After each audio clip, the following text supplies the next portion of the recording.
take the chance and roll the dice. I'm sorry, could you explain that then? There's a show called The Good Place. I've heard of that. Okay. Where they kind of cuss, but not really, and even that is like super, super bowdlerized cussing. Like if you were to make normal cussing euphemisms even less bitey. And I can't remember any of the actual examples that I've heard. Orc. They use that one. Oh yeah. But yeah, holy forking shirt balls. I think that's. I love it. No, it's not shirt balls. It's shirt bowls. Shirt balls. Yes. Oh yeah. Because it's the intent of the word that determines if it's a curse or not. So anything spoken in exasperation is a curse. Kind of. Flippity gibbet. Exactly. That's a bad word now. Well, no, because Chris was trying to say something else and it was replaced with flippity gibbet. Right, but the intent behind it was to curse.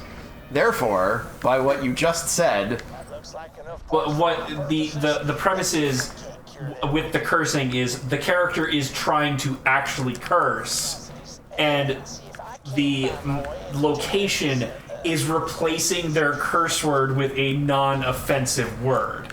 so it's the good place doing it, not the people living there. Correct. Oh dang. So they're trying to say fuck, but it comes out as fork.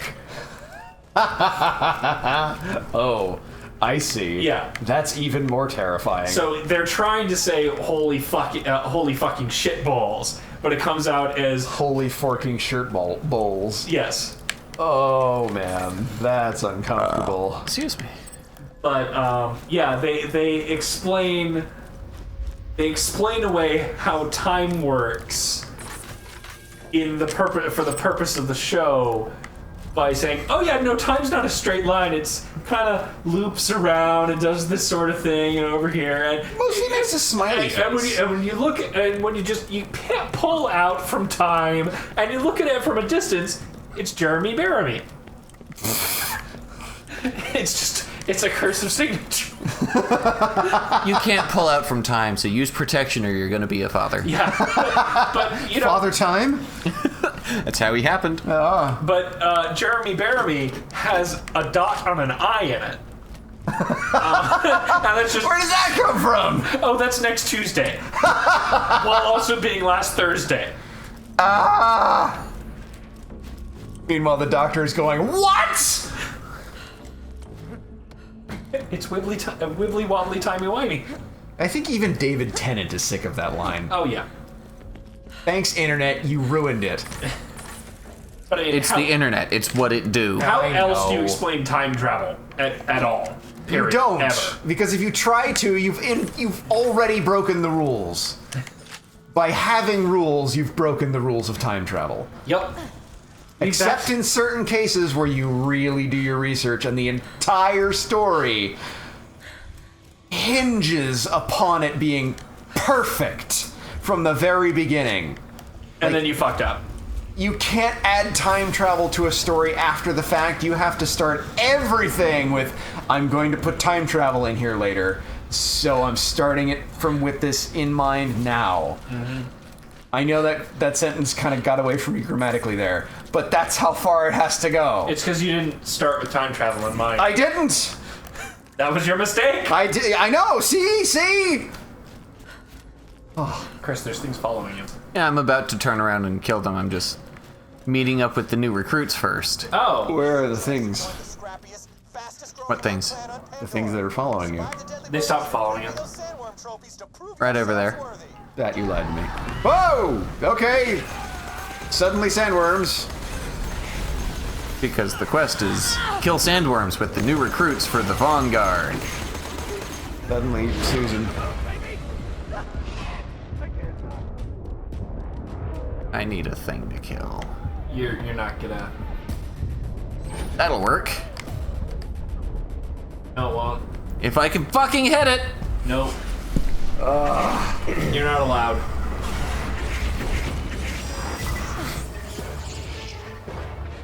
How about that? What? How about that? Something died. Cash me outside now. How about that? Oh God. No, this bad way. Chris. Bad Chris. But did it put you at the checkpoint one on like the opposite end of where you were? Yeah, because Seems like it. I didn't go back far enough to activate the other checkpoint. Would have had to run even further past The recruits. the recruits. And this is what it is to run even further beyond.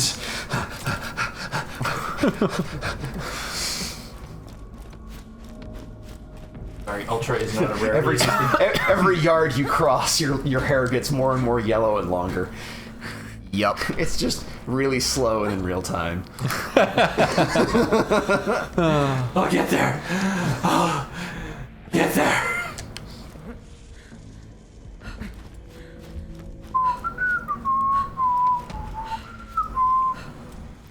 See, even the character is panting, huffing and puffing. Yup. This house down. Yes.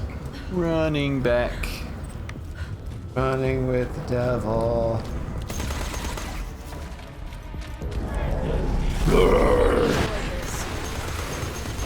Good night. You die. I'm just gonna unload just endless fiery bullets into your exposed chest. And you're gonna be fine unless I take that final hit point away from you. Your combat efficiency is not ruined at all. Right. I know that's the conceit that D&D uses, but this is not D&D.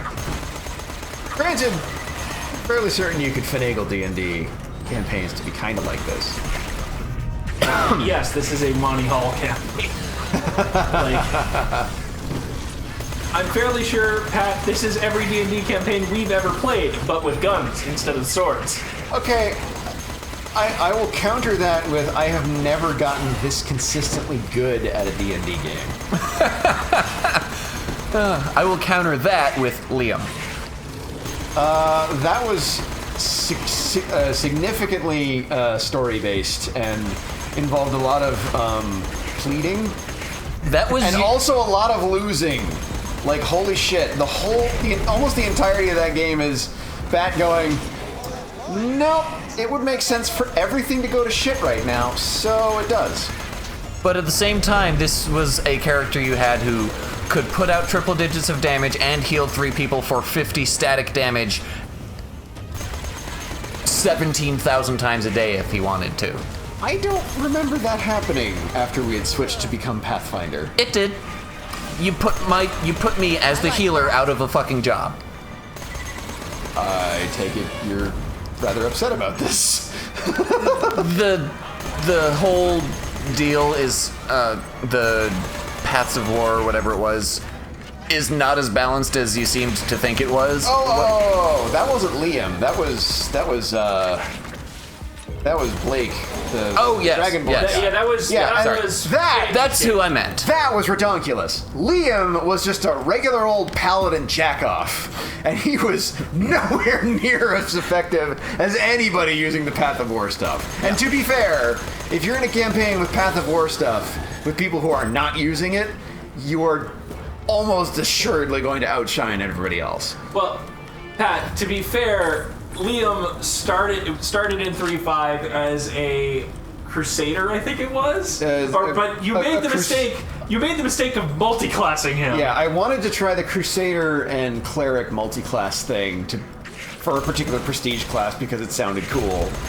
But then you realize that you suck until you get there. Yeah, you suck until you're at least level 14, in which case, now you start being fun. But I do remember there was a significant amount of begging of, what's it going to take for me to get back to being a regular paladin? Yeah, how do I fix this horrible mistake and just play the character that I wanted to play rather than deal with the rules? And I said, death will do it. Yeah, so I died and then got better. Yeah. Because you can do that in D&D. Well, It's kind of a staple trope. Exactly. Yep. Either way, Blake does exhibit that you have been that good at D&D. To wrap things back around. That I will actually counter with, I was using something else to kind of augment D&D. And it was a James campaign where James's rule is, yeah, okay. Try to not break the game. And maybe we weren't paying as much attention as we should have been. To be fair, every combat in that campaign was, oh yeah, let's Nova. We're not going to fight anything else today. That's fair, because we didn't. Because there was not enough time. Because we spent all the rest of the time dicking around. Granted, it wasn't an entire session's worth of hat shopping montage. Or an entire session derailing about, why doesn't Wolverine sell his kidneys on the black market? Or That was an entire Star Wars game session. Yep. or Jean Grey could rip it out of him and he'd grow it back, so yeah, there we go. Or Pat, how about an entire court case where we invent a new religion based around bacon? I wasn't there for that, so I don't know about that one. I do remember looking at Chris's face when you brought it up, and that was glorious. Hey, it got us out of the bad situation that would have resulted in Grace's character being dead. You punched Chris in the center of his mind through a character that he created because you demanded it. That is the ultimate anime betrayal. Okay. It's true. And it was glorious. And now forevermore there's a god of bacon in the multiverse. Because Chris took my character sheet away from me, erased the word atheist, and wrote baconism on it. If you were going to use that as legal defense, There were gonna be consequences. The consequence was I was now a baconist. But whatever. Oh goodness. That was also another campaign where we just decided we don't like where your story's headed for now, so we're gonna sidetrack over here. Yeah. That was another campaign where the numbers kind of got a bit ridiculous.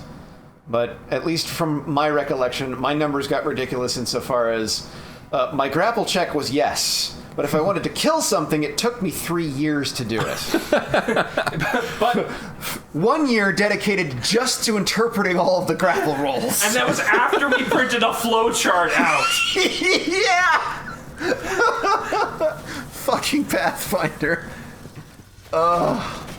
I thought it would be fun. To be fair, On paper, it was great. that was time. 3.5. That was 3.5 when Pathfinder was just coming out and we were partially switching over. Yes. That was still 3.5 grapple rules. That wasn't Pathfinder. yes, 'cause Pathfinder remember- has vastly simplified the grapple rules. that's Now, right. yeah. The grapple flowchart in Pathfinder is 1 page. The grapple flowchart we had from your initial character was like 3 pages. It was still pretty damn complicated once we said, all right, screw it, we're Pathfindering the shit out Yeah, of it. once we finally sat down and looked at it, we were like, oh. Pat, you have made a mistake. Yeah. The other problem was I was playing a class from The Magic of Incarnum, if anybody remembers that book, and I'm fairly certain both people who bought a copy Are sitting on this couch? Yeah. And I am both of them. No, I have a copy. Oh, you do? I do. Oh, wow. Yeah. So you're responsible for there being exactly 1 bit of support material in a future release. Because that's how many other people bought a copy of it. Like I'll never